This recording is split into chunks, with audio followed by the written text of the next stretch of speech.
kita puking ina ka kasi nawala ka, bumabalik ka na naman, putang ina mo. Di puta ka, Lili, putang ina mo.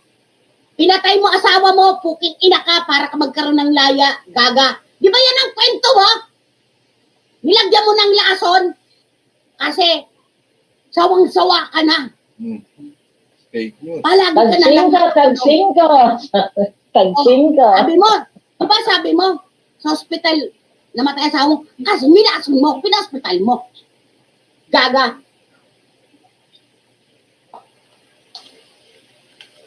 Kaya na, Ate Lily, may resibo na tayo, ha? At least asawa ko buhay. Until now.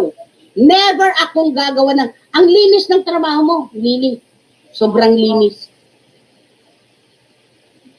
Tandaan mo, ikaw Apolesa ha,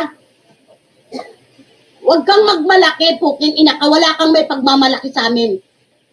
Nagkukod-kod man ito ng inodoro, at least marangal. Yung pera ang ginagastos ko, sarili kong pawis at pagod.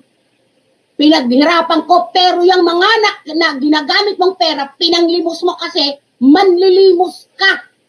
Maganda ka? Maganda ka? Ba't pa naman yung mga kasama ko? Give mo na ako ng